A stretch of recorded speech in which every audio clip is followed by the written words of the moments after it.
तो complex number पे last class में हम आर्ग्यूमेंट के बारे में बात कर रहे थे और जो मॉडुलस है, कोई भी कॉम्प्लेक्स नंबर है एक्स प्लस आयोटा वाई के फॉर्म में अगर डिनोट किया गया है तो उसका मॉडुलस जेड जो आता है वो आता है रूट में x square plus y square. और उसका जो आर्ग्यूमेंट है वो कैसे आता है, थीटा बराबर tan inverse y upon x से आता है। ठीक है। अब आर्ग्यूमेंट यूनिक वैल्यू नहीं होती, क्यों? क्योंकि कोई भी theta two n pi plus theta के सिमिलर ही होता है। तो यहाँ पे हम एक पर्टिकुलर सेट जो है आर्ग्यूमेंट का डिफाइन करते हैं कि अगर आर्ग्यूमेंट की value minus pi by two से प्लस पाई बाई टू के बीच में दिया जाए तो उसको प्रिंसिपल आर्ग्यूमेंट बोला जाता है। ठीक है। तो प्रिंसिपल आर्ग्यूमेंट के लिए जो आर्ग्यूमेंट का रेंज है वो किसके बीच में होना चाहिए? माइनस पाई बाई टू से माइनस पाई से प्लस पाई के बीच में होना चाहिए। समझ में आई बात? जैसे एक सवाल है, two plus iota upon four iota plus iota plus one का होल स्क्वायर। मान लीजिए क्वेश्चन है कि जेड इज इक्वल टू है two plus iota upon four iota plus one plus iota का four iota plus one plus iota का whole square. Iota है root में माइनस वन, तो इसमें पता लगाइए find out argument and principal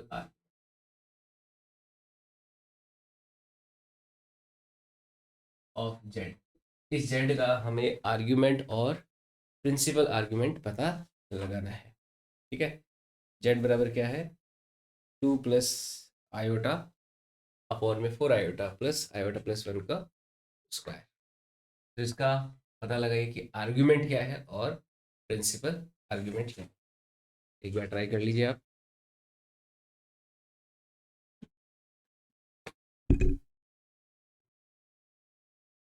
देखो इस सवाल को कैसे सॉल्व करेंगे। जेड हमें to plus iota upon four iota plus one plus iota का होल स्क्वायर इस फॉर्म में दिया हुआ है। अगर हमें आर्ग्यूमेंट चाहिए तो हमें एक्स प्लस आयोटा वाई के फॉर्म में होना चाहिए ना। उस फॉर्म में हो तो सीधा argument tan inverse mod y upon x से आ जाएगा। तो पहले हम उस फॉर्म में इसको कन्वर्ट करते हैं, सिंपल फॉर्म में, है ना। जब भी कोई कॉम्प्लेक्स नंबर पे अगर आपको सवाल करना है तो पहले उसको सिंपल फॉर्म में कन्वर्ट करिए। कैसे कन्वर्ट करेंगे? जेड बराबर है टू प्लस आयोटा, मैं आयोटा वन प्लस आयोटा का होल स्क्वायर जो है इसका स्क्वायर खोल देता हूँ, क्या जाएगा? One plus iota square plus twice of iota. क्या जाएगा? ये वन है प्लस का, ये है माइनस का, वन कैंसिल आउट हो गया, आयोटा स्क्वायर। फोर आयोटा और टू आयोटा मिलकर क्या हो गए? सिक्स आयोटा हो गया। सिक्स आयोटा का डिवाइड किया तो जेड बराबर आ जाएगा two upon six iota plus one by six. ये आएगा, आयोटा से आयोटा कैंसिल हो गया, वन बाय सिक्स आ गया। तो इसका मतलब देखिए जेड कितना आ रहा है? जेड की वैल्यू आ रही है one by six plus one upon three iota. कितनी आ रही है? अब वन अपॉन आयोटा जो होता है वो तो किसके बराबर होता है? माइनस आयोटा के बराबर होता है। यानी कि जेड की वैल्यू किसके बराबर आ गई? One plus six minus one by three iota के बराबर आ गई। अब देखो जेड जो है वो सिंपल फॉर्म में कन्वर्ट हो चुका है, एक्स प्लस आयोटा वाई वाले फॉर्म में कन्वर्ट हो चुका है। तो इसका हम टेन इनवर्स निकालेंगे। पहले थीटा निकालें अगर, तो टेन इनवर्स वाई मॉड में लेते हैं ना, tan inverse mod y upon x कितना? वन बाई, तो ये आ जाएगा टेन इनवर्स टू। अब चेक करो क्वाड्रेंट कौन सा है? क्वाड्रेंट कौन सा है? क्वाड्रेंट कौन सा है? वाई नेगेटिव एक्स पॉजिटिव, कौन सा होता है? Fourth quadrant. फोर्थ क्वाड्रेंट में जो एंगल होगा tan inverse one by two, तो ये एंगल होगा, तो ये क्या हो जाएगा? टू पाई माइनस थीटा हो जाएगा। इसलिए argument of z is two pi minus theta, या फिर two pi minus tan inverse two. तो ये था आगे इसका argument, two pi minus tan inverse two. Principal argument क्या होगा? ये देखो केवल आर्ग्यूमेंट है, सिंपल आर्ग्यूमेंट है। सवाल ये है कि आर्ग्यूमेंट और प्रिंसिपल आर्ग्यूमेंट दोनों पता लगाने हैं। ये तो आर्ग्यूमेंट है ना। क्योंकि फोर्थ क्वाड्रेंट में जो जेड का एंगल आया, ये आया थीटा, उसको हमने क्या बोल दिया, यहाँ से यहाँ तक का 2 पाई होता है, ये एंगल यहाँ से यहाँ तक का कितना हो जाएगा, 2 पाई माइनस थीटा हो गया, ये एंगल हो गया 2 पाई माइनस थीटा। तो ये तो आर्ग्यूमेंट आया। प्रिंसिपल आर्ग्यूमेंट की वैल्यू क्या होगी? प्रिंसिपल आर्ग्यूमेंट की वैल्यू देखिए, प्रिंसिपल आर्ग्यूमेंट के केस में थीटा किसके बीच में होता है, -पाई से +पाई के बीच में। तो अब यहाँ पे देखो, मैं ये तो जीरो हो गया अपना, 0 डिग्री वाली एक्सिस हो गई, तो ये क्या हो गया अपना, माइनस थीटा वाला हो गया ना पार्ट, यहाँ से माइनस, देखो -पाई/2 कहाँ से कहाँ चलता है, यहाँ से शुरू के ये -पाई तक जाएगा, +पाई कहाँ से चलता है, 0 से +पाई से चलता है, तो ये जो आया पीछे की ओर आया थीटा, तो ये क्या हो गया, -थीटा इज प्रिंसिपल आर्ग्यूमेंट। समझ में आई बात? जैसे यहाँ पे ये 30 डिग्री होता है पीछे की तरफ, तो उसको क्या बोलते हैं, -30 डिग्री इज प्रिंसिपल आर्ग्यूमेंट। ये यहाँ पे होता है तो -90 डिग्री इज प्रिंसिपल आर्ग्यूमेंट। अगर ये इधर होता कोई +30 डिग्री होता तो +30 डिग्री उसको प्रिंसिपल आर्ग्यूमेंट बोलते हैं। समझ में आई बात? तो यहाँ पे -30 क्या है, -tan−1 क्या हो जाएगा, प्रिंसिपल आर्ग्यूमेंट हो जाएगा। तो यहाँ पे प्रिंसिपल आर्ग्यूमेंट जो है, principal argument of z is equal to -theta. तो ये क्या हो गया, देखो प्रिंसिपल आर्ग्यूमेंट को कैपिटल ए भी कभी कभी देखने को मिलता है, यूज कर सकते हैं, है ना। जैसे यहाँ पे तो स्मॉल, कोई जनरल आर्ग्यूमेंट के लिए यूज किया गया स्मॉल ए, प्रिंसिपल क्या कैपिटल है, तो ये क्या हो जाएगा, माइनस में tan−1 ही हो जाएगा। समझ में आई बात? ठीक है। जेई मेंस में इस तरह का सवाल पूछा जा सकता है आपको कंफ्यूज करने के लिए। अगर आपके पास क्लैरिटी है तो प्रिंसिपल और नॉर्मल जो आर्ग्यूमेंट है दोनों आप एक्यूरेटली निकाल सकते हो। क्लियर? समझ में आई बात? इसे नोट कर लीजिए। नेक्स्ट देखो, आर्ग्यूमेंट के बारे में सीखने के बाद कुछ प्रॉपर्टीज हम मॉडुलस की लेते हैं। जैसे मॉडुलस क्या था, कोई भी कॉम्प्लेक्स नंबर का मॉड ऑफ जेड, और उसकी वैल्यू होती है रूट में x² + y² के बराबर। तो हम लेते हैं properties of modulus. Properties of modulus, कोई कॉम्प्लेक्स नंबर जेड है x + i/y, तो उसका मॉडुलस जेड क्या होता है, रूट में x² + y² होता है। हम कॉम्प्लेक्स नंबर को रियल एक्सिस और इमेजिनरी एक्सिस पे एक पॉइंट के रूप में रिप्रेजेंट करते हैं। तो ओरिजिन से उस पॉइंट की ओर जाने वाला, डिनोट होने वाला जो वेक्टर है या फिर जो लाइन है, वो क्या होती है, इसका डिनोटेशन है, और उसी लाइन की लेंथ क्या हो जाती है, मॉडुलस हो जाता है। ठीक है। तो मॉडुलस की वैल्यू जो होती है, अगर मैं फर्स्ट प्रॉपर्टी की बात करूँ तो मॉडुलस की वैल्यू हमेशा 0 या 0 से बड़ी ही होती है। हमेशा क्या होती है, 0 या 0 से बड़ी, यानी कि मॉडुलस हमेशा पॉजिटिव होगा। ठीक है। दूसरी बात, मॉडुलस की जो वैल्यू होती है, जो रियल पार्ट है जेड का, जो कि है एक्स, ये हमेशा मॉड जेड से छोटा होगा, इससे छोटा होगा, क्योंकि मॉड जेड जो होगा वो एक्स से भी बड़ा होगा, वाई से भी बड़ा होगा।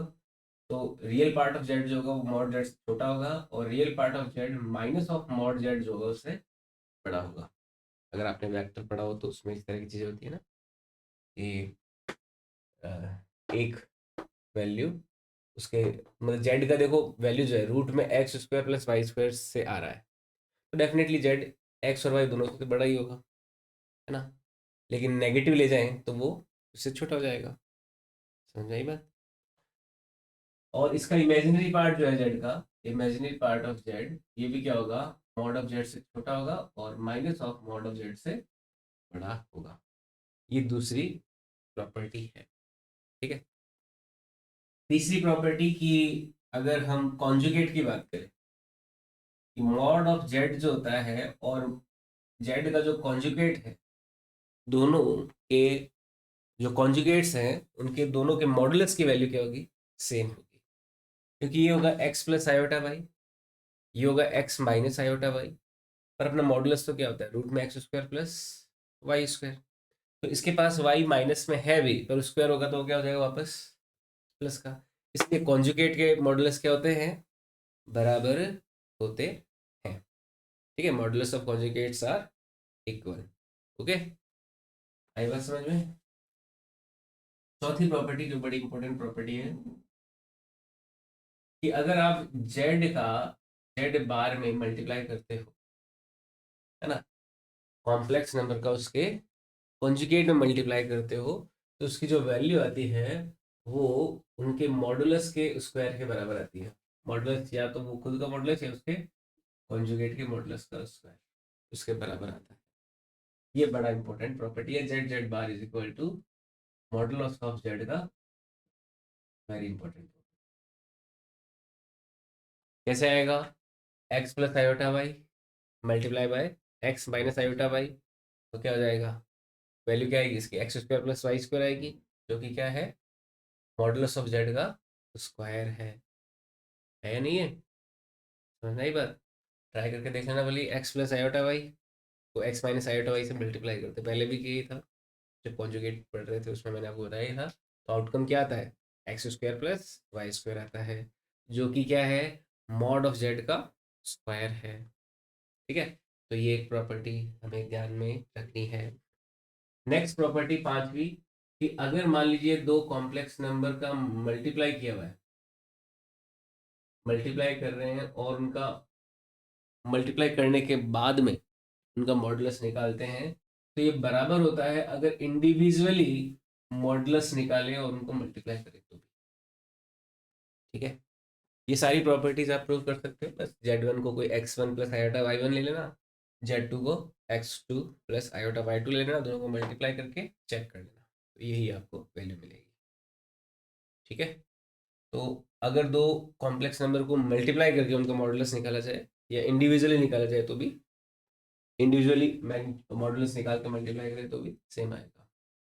इन जनरल अगर देखें, ये तो दो कॉम्प्लेक्स नंबर के लिए है, लेकिन अगर आपके पास बहुत सारे हैं, मान लो z1 z2 z3 and so on, कोई n कॉम्प्लेक्स नंबर का मल्टीप्लाई किया हुआ है और उनको मल्टीप्लाई करके उनका मॉडुलस निकालना चाहते हैं, तो ये बराबर आता है mod of z1 mod of z2 mod of z3 and so on mod of zn। ये एक जनरल एक्सप्रेशन हो गया है कि अगर बहुत सारे कॉम्प्लेक्स नंबर हो और उनका मल्टीप्लाई करके उनका मॉडुलस निकाला जाए, तो किसके बराबर होगा, हर एक के मॉडुलस को इंडिविजुअली मल्टीप्लाई कर दो उसके बराबर आएगा। समझ में आई बात। और यही रूल चलता है डिवाइड में भी, कि अगर दो कॉम्प्लेक्स नंबर डिवाइड किए हुए हैं, जैसे अगर डिवाइड में जाएं कि z1 अपॉन z2 दो डिवाइड किया हुआ है और इनका मॉडुलस की वैल्यू अगर देखें तो ये किसके बराबर आती है, ऊपर मॉड z1 रहेगा, नीचे मॉड z2। डिवाइड करके मॉडुलस निकालो या फिर मॉडुलस निकाल के डिवाइड करो, रिजल्ट सेम आएगा। बस यहाँ पे z2 की वैल्यू क्या नहीं होनी चाहिए, मॉड ऑफ z2 क्या नहीं होना चाहिए, जीरो नहीं होना चाहिए, क्योंकि नीचे जीरो हो जाएगा तो ये एक्सप्रेशन डिफाइंड नहीं होगा। समझ में आई बात, क्लियर। नेक्स्ट देखो, अगर मान लो एडिशन वाली प्रॉपर्टी लें, जो भी वो भी बड़ी इंपॉर्टेंट है, कि अगर मैं दो कॉम्प्लेक्स नंबर को ऐड या सब्ट्रैक्ट करता हूँ और उनका मॉडुलस निकालता हूँ, z1 प्लस माइनस z2 है, दो कॉम्प्लेक्स नंबर को ऐड या सब्ट्रैक्ट किया, तो ये मॉडुलस जो होगा वो छोटा होगा, लेस देन इक्वल होगा अगर z1 और z2 को सेपरेटली ऐड करें तो। ठीक है, दो कॉम्प्लेक्स नंबर का एडिशन या सब्ट्रैक्शन का मॉडुलस छोटा होता है इंडिविजुअल एडिशन और एडिशन के, इंडिविजुअल मॉडुलस के एडिशन से। ठीक है, जैसे वेक्टर में ये हम पढ़ते ही हैं कि दो वेक्टर का रिजल्टेंट वो छोटा होता है उनके इंडिविजुअल सम से, क्योंकि वेक्टर एडिशन की जो मैक्सिमम वैल्यू आती है वो क्या आ सकती है, ए प्लस बी आ सकती है ना भाई। Mod of z1 plus z2 का जो मैक्सिमम वैल्यू क्या आ सकता है, mod z1 plus mod z2 तो आ सकता है, इससे ज़्यादा तो आएगा नहीं। तो इससे में से क्या होंगे, कम ही होते हैं। और इन जनरल इसमें भी एक जनरल एक्सप्रेशन बनता है, mod of z1 plus minus z2 plus minus z3 plus minus N so on zn, ये छोटा होता है mod of z1 plus mod of z2 plus mod of z3 plus and so on mod of zn। ये एक general expression हो गया। ये बहुत सारे कॉम्प्लेक्स नंबर ऐड या सब्ट्रैक्ट कर रखे हैं तो वो छोटे होंगे उन सभी कॉम्प्लेक्स नंबर के जो इंडिविजुअल एडिशंस हैं। समझ में आई बात? ठीक ऐसी ही प्रॉपर्टी है कि अगर मॉड z1 में से z2 को सब्ट्रैक्ट कर दें, अगर आठवीं प्रॉपर्टी देखें कि modulus of z1 plus minus z2 का वैल्यू, और इधर ले लेते हैं दोनों का सब्ट्रैक्शन, ये जो वैल्यू है ये तो मिनिमम वैल्यू है वेक्टर की। मिनिमम वैल्यू जैसे a और b कोई दो वेक्टर क्वांटिटीज होती है ना, तो उनका रिजल्टेंट क्या आता है, रूट में a square plus b square plus 2ab cos theta. Vector a plus vector b की वैल्यू यही आती ना। तो उन दोनों के वेक्टर एडिशन की मैक्सिमम वैल्यू कितनी आ सकती है, a plus b. Minimum value कितनी आ सकती है, a माइनस बी आ सकती है। मिनिमम वैल्यू कब आती है, जब दोनों 180 डिग्री पे हो, और मैक्सिमम वैल्यू कब आती है, जब दोनों 0 डिग्री पे हो। तो यहाँ पर ये z1 प्लस z2, z1 और z2 का जो एडिशन या सब्ट्रैक्शन उसकी क्या है, मिनिमम वैल्यू है।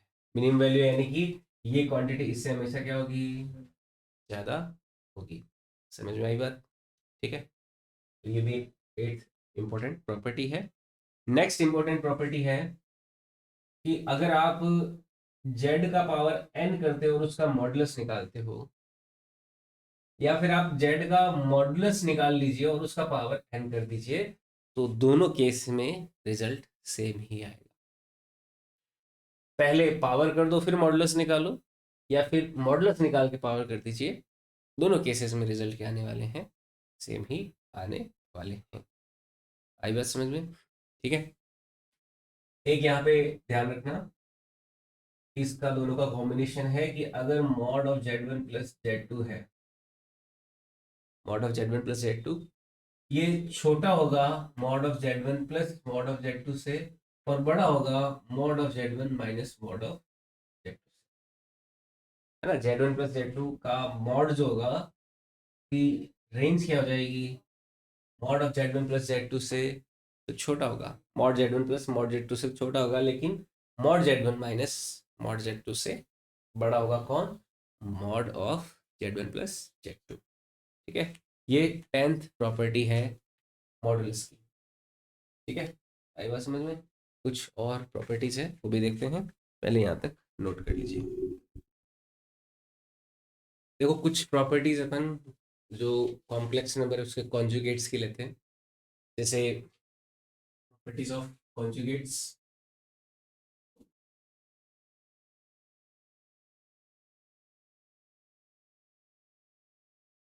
कॉन्जुगेट होता क्या है, जैसे z बराबर है x प्लस आयोटा y, तो यहाँ पे प्लस की जगह माइनस अगर आ जाए वो क्या होता है, उसका कॉन्जुगेट हो जाता है x माइनस आयोटा। ठीक है, इसे z बार बोला जाता है, और z बार को z का कॉन्जुगेट कहा जाता है। कॉन्जुगेट की प्रॉपर्टीज क्या होती है, जैसे पहली प्रॉपर्टी ये है कि z बार अगर कोई है और उस पे एक बार और बार लगाया जाए, है ना, z बार का होल बार, तो देखो ये माइनस हुआ, फिर माइनस माइनस वापस क्या हो जाएगा, प्लस, यानी कि वो क्या आ जाएगा, वापस z आ जाएगा। कॉन्जुगेट का कॉन्जुगेट वापस ओरिजिनल कॉम्प्लेक्स नंबर हो जाता है। ठीक है, दूसरी प्रॉपर्टी है कि जब भी आप z में z बार को ऐड करोगे, z में क्या करोगे, z बार को ऐड करोगे तो क्या आ जाएगा, ट्वाइस ऑफ x आ जाएगा ना, ये कैंसिल आउट हो जाएगा, तो क्या आता है, twice of real part of z आता है। तीसरी प्रॉपर्टी, अगर आप कॉम्प्लेक्स नंबर को सब्ट्रैक्ट करते हो, z माइनस z बार करते हो, कॉन्जुगेट्स को सब्ट्रैक्ट करते हो, तो x से x कैंसिल हो जाएगा, ये दोनों ऐड हो जाएंगे, तो क्या हो जाएगा, iota times twice of imaginary part of z आ जाएगा, है ना, twice of imaginary part of z iota times. Okay, Z minus Z bar. Okay, जो इमेजिनरी पार्ट ऑफ जेड होता है वो पूरा आयोटा का इंक्लूडेड ही होता है, तो इसको अलग से ना लिख के क्या हो गया, twice of imaginary part of Z आ गया। समझ में आई बात। चौथी एक इम्पोर्टेंट प्रॉपर्टी है कि अगर मान लो आप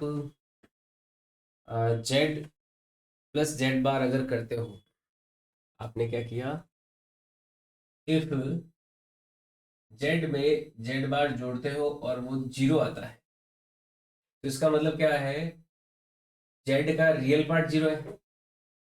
इसका मतलब क्या, real part of z is zero. मतलब कि इसका मतलब क्या हुआ कि अगर कॉम्प्लेक्स नंबर का रियल पार्ट जीरो है तो कॉम्प्लेक्स नंबर कैसा है, प्योरली इमेजिनरी है। इसका मतलब कॉम्प्लेक्स नंबर इज, इसका मतलब जेड इज प्योरली इमेजिनरी।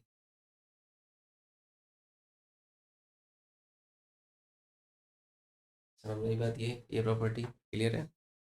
और अगर जेड में फिफ्थ प्रॉपर्टी कॉन्जुगेट की, इफ जेड माइनस जेड बार अगर जीरो आता है, जेड माइनस जेड बार क्या है, जीरो आता है, तो इसका मतलब जो इमेजिनरी पार्ट है जेड का वो क्या है, जीरो। इसका मतलब जेड कैसा है, प्योरली रियल है। Z is purely real. Z एकदम रियल है, उसमें कोई इमेजिनरी पार्ट है ही नहीं। ठीक है, आई बात समझ में। नेक्स्ट बड़ा इंपॉर्टेंट प्रॉपर्टी कि z one plus minus Z two आप करते हो और इस पूरे का होल बार लगाते हो, तो ये बराबर होगा इंडिविजुअल कॉम्प्लेक्स पे अगर बार लगा के उनको ऐड या सब्ट्रैक्ट करें तो। समझ में आई बात। Z one plus minus Z two उसका होल बार किसके बराबर होगा, Z one bar plus minus Z two bar के बराबर होगा। ठीक है, इन जनरल अगर देखें, इन जनरल आप कितने ही ले लो, Z one plus minus Z two plus minus Z three plus minus N सॉन जेड एन, और इस पूरे का बार निकालना चाहते हो, तो ये इंडिविजुअल पे आप बार लगा के अगर निकालते हो तो भी वैल्यू क्या आएगी, सेम ही, ये बराबर होता है। ठीक है, आई बात समझ में। तो ये बात ध्यान में रखना, एडिशन पे बार लगाने वाला। नेक्स्ट देखो, सेवंथ प्रॉपर्टी है मल्टीप्लिकेशन का, कि अगर दो कॉम्प्लेक्स नंबर मल्टीप्लाई में है, z one into z two है, और उस पूरे पे बार लगाते हो तो इसकी वैल्यू क्या आएगी, mod of Z one, sorry, आप इंडिविजुअली बार लगा के भी मल्टीप्लाई करते हो तो दोनों रिजल्ट्स क्या होंगे, सेम होंगे। जेड वन जेड टू को मल्टीप्लाई करके बार लगाया, या जेड वन पे बार लगा के जेड टू पे बार लगा के मल्टीप्लाई किया, तो दोनों केस में रिजल्ट क्या आएंगे, सेम आएंगे। और इसमें भी एक जनरल केस क्या बन जाएगा, इन जनरल, कि बहुत सारे अगर मल्टीप्लाई में हो, z two z three and so on Z N, और इन सब पे बार लगाए तो ये बराबर होंगे इंडिविजुअल बार लगा के मल्टीप्लाई जब करते हो तो।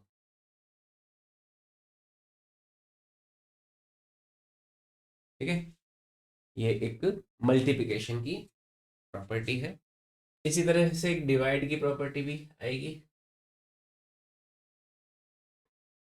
कि अगर z one upon z two है और इस पूरे का होल बार निकालना है, z one upon z two है और इस पूरे का होल बार निकालना है, तो इसकी जो वैल्यू आती है, आप इंडिविजुअली बार लगा के दोनों को डिवाइड कर दीजिए, तो भी रिजल्ट क्या होगा, सेम ही होगा। बस जेड टू जो है नॉन जीरो होना चाहिए, जेड टू इज जीरो। ठीक है, तभी डिफाइन होगा, वरना डिफाइन नहीं होगा। और एक और प्रॉपर्टी, नाइन्थ प्रॉपर्टी, कि अगर जेड की पावर एन है, जेड की पावर क्या है, एन, और उस पर आप बार लगाते हो, पहले तो एन पावर किया बाद में बार लगाया, तो ये बराबर होता है, ये कह रहा है कि आप बार कर दो फिर पावर एन कर दो, तो दोनों केसेस में रिजल्ट क्या आएगा, सेम आएगा। समझ आई बात। जेड की पावर एन करके उसका कॉन्जुगेट निकाला, या फिर जेड का कॉन्जुगेट करके पावर एन किया, तो दोनों रिजल्ट्स क्या होंगे, सेम ही होंगे।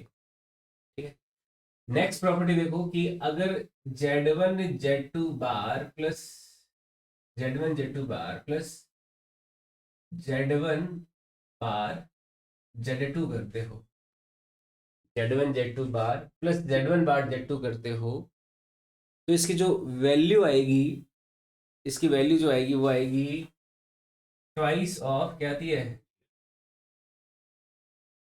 Z1 Z2 बार, या फिर twice of real part of Z1 bar Z2 के बराबर आती है। ठीक है, ये आप खुद ट्राई करना, इसका डेरिवेशन बड़ी इंपॉर्टेंट प्रॉपर्टी है, कई जगह काम आएगी कि Z1 Z2 bar plus Z1 bar Z2 is equal to twice of real part of Z1 Z2 bar, या फिर twice of real part of Z1 bar Z2। कैसे प्रूव करोगे? Z1 को x1 प्लस आयोटा y1 ले लेना, Z2 को x2 plus iota y2 ले लेना, Z बार Z और Z की वैल्यू रख के मल्टीप्लाई करके चेक कर लेना, आपका रिजल्ट आ जाएगा। ठीक है, तो ये एक बड़ी इंपॉर्टेंट प्रॉपर्टी है। ठीक है, नेक्स्ट है कि इफ, एक 11th प्रॉपर्टी, कि इफ Z जो है कोई फंक्शन है Z1 और Z2, दो कॉम्प्लेक्स वेरिएबल्स का, Z कोई फंक्शन है दो कॉम्प्लेक्स वेरिएबल Z1 Z2 का, तो Z बार की जो वैल्यू है वो हमेशा आएगी कि फंक्शन को तो कुछ मेरे को, लेकिन Z1 और Z2 दो वेरिएबल जो है उनके ऊपर क्या लगा दो, बार लगा दो, तो रिजल्ट क्या आएगा, सेम ही आएगा। समझ में आई बात? इसका एग्जाम्पल अगर देखें, जैसे मान लो Z इज इक्वल टू है Z1 प्लस Z2 का whole square into Z3, sorry Z2 upon में Z1 Z2 प्लस Z3, ऐसा कुछ है मान लो, तो Z बार की वैल्यू क्या होगी, Z बार बराबर क्या हो जाएगा, इन सब पे आप क्या लगा दो, बार लगा दो, तो Z बार की वैल्यू आ जाएगी। समझ में आई बात? ठीक है, तो ये मीनिंग है इस प्रॉपर्टी का। क्लियर? तो ये कुछ कॉन्जुगेट्स की प्रॉपर्टी है, और इससे पहले मैंने आपको मॉडुलस की प्रॉपर्टीज बताई। पूरे कॉम्प्लेक्स नंबर में ये दोनों प्रॉपर्टीज के चार्ट को हमेशा याद रखें, और इसका यूज अलग अलग सवालों में होता रहता है, इसे नोट कर लीजिए। ठीक है, तो आज के लिए इतना ही रखते हैं, और यहाँ से आगे अपन नेक्स्ट क्लास में करेंगे, मॉडुलस के और सवाल करेंगे जिसमें कॉन्जुगेट वाले प्रिंसिपल का भी यूज़ किया जाता है। तो आज के लिए इतना ही।